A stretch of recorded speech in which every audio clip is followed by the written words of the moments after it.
नसरल्ला की मौत के बाद इजराइल पर हुए 35 मिसाइली हमले। जी हां, नसरल्ला की मौत का बदला आखिर कौन लेना चाह रहा है?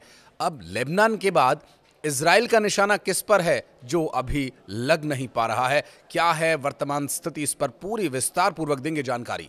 नमस्कार, मैं हूं आशीष त्रिपाठी आपके साथ, और इस वीडियो में न्यूज़ 18 के सोशल मीडिया प्लेटफॉर्म पर हम बात करेंगे इजराइल के हमले में मारे गए नसरल्ला के बाद इजराइल में बज रहे सायरन की। आखिर क्यों 35 मिसाइलों ने पूरे इजराइल को थर्रा कर रख दिया, और कौन है इसके पीछे, बताएंगे आपको। लेकिन इस वक्त इजराइल के निशाने पर लेबनान के बाद अब यमन है। यमन में हुए हमले के बाद हूथी विद्रोहियों के अंदर हाहाकार मची हुई है, क्योंकि हूथी विद्रोही नसरल्ला की मौत का बदला लेने वाले थे। इस तरह की खबरें चल रही थी, और इजराइल की सेना ने हमला किया, और हवाई हमले हुए हैं या रॉकेट से हमला हुआ है, इस पर बताएंगे, पूरी जानकारी आपको देंगे। क्योंकि अभी जो जानकारी मिल रही है इसमें बताया ये जा रहा है कि इजराइल ने यमन के होदेईदाह पे हमला किया। होदेईदाह एक बंदरगाह है जहां पर हथियारों का भी आदान प्रदान होता है, और यमन इस बंदरगाह का इस्तेमाल अक्सर हथियारों को लाने और ले जाने के लिए किया करता था। चूंकि जानकारी ये मिल रही है कि इन हमलों में सैकड़ों की संख्या में हूथी विद्रोहियों की मौत हुई है। लेबनान में हिजबुल्लाह के नेता हसन नसरुल्लाह की मौत के बाद ये हमला किया गया था, और यमन में इस वक्त हाहाकार मचा हुआ है। हूथी विद्रोहियों को छिपने के लिए जगह नहीं मिल रही है। लेकिन इजराइल हूथियों के खिलाफ इतना आक्रामक आखिर क्यों है? कारण है नसरुल्लाह की मौत, और नसरुल्लाह की मौत के बाद से लगातार इजराइल को कहीं ना कहीं इस बात का डर सता रहा है कि पूरे मिडिल ईस्ट में उसके दुश्मन हैं, और इन दुश्मनों ने यदि एक साथ हाथ मिलाकर एक साथ आकर हमला कर दिया तो क्या होगा।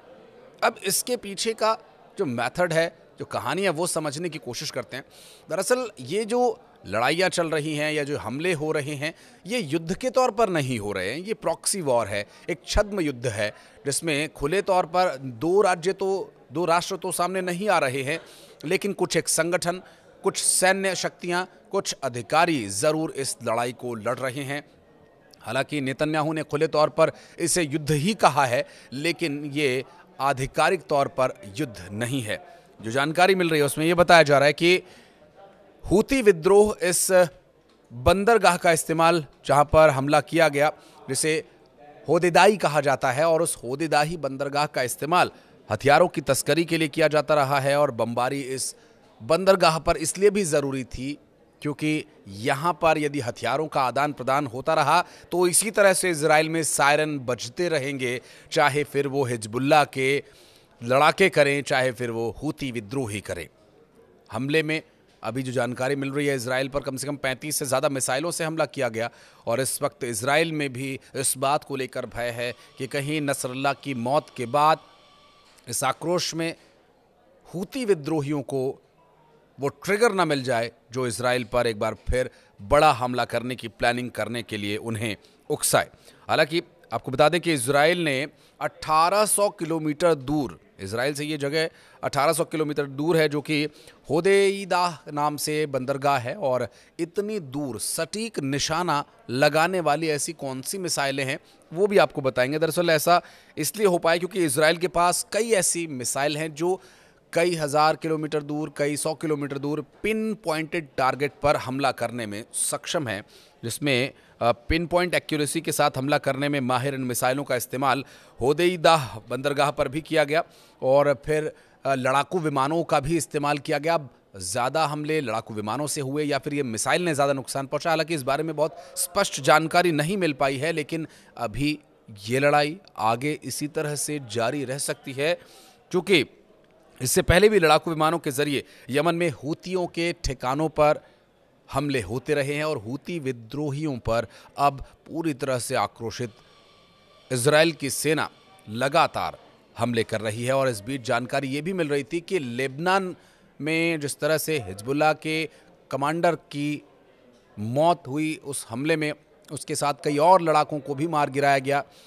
लेकिन इस बारे में लेबनान की सेना का भी ये कहना है कि ये देश का और पूरे देशवासियों के लिए ये एक बुरा दौर है और ख़ास करके सेना के लिए, और इस पर हम लगातार काम कर रहे हैं।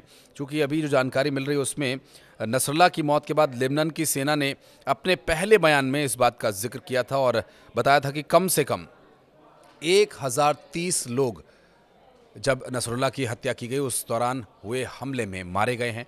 और अब देखना होगा कि हूतियों का आखिर क्या हाल इजराइल करता है और इजराइल पर हो रहे हमलों का आखिर क्या जवाब इजराइल द्वारा दिया जाता है और इस हमले में किसकी जीत होती है, किसकी हार। लेकिन ये तो तय है कि पूरा मिडिल ईस्ट इस वक्त धधक रहा है और आग की लपटों में घिरा हुआ है, और इसका सबसे ज़्यादा नुकसान यदि हो रहा है तो वो चाहे लेबनान, चाहे यमन, चाहे इजराइल के बच्चों का हो रहा है, नौनिहालों का हो रहा है। इस युद्ध, इस छद्म वार में आखिर किसका हो रहा है ज़्यादा नुकसान और इसका आगे क्या होगा परिणाम, इस बारे में एक और विस्तार पूर्वक वीडियो हम बनाएंगे, बात करेंगे आपसे। लेकिन इस बीच अगर आपके मन में कोई प्रश्न आता है इस वीडियो को लेकर और इजराइल पर हो रहे हमलों और उसके पलटवार को लेकर, नसरुल्लाह के जो जिम्मेदारी है अब उसके भाई जिस तरह से निभाएंगे, नए कमांडर होंगे हिजबुल्लाह के, उनके द्वारा क्या आगे कदम उठाए जाते हैं, क्या रणनीति उन्हें बनानी चाहिए और इस पूरी अशांति को, इस आग के लपटों को शांत करने के लिए क्या किया जा सकता है, इस बारे में अगर आप कुछ कहना चाहें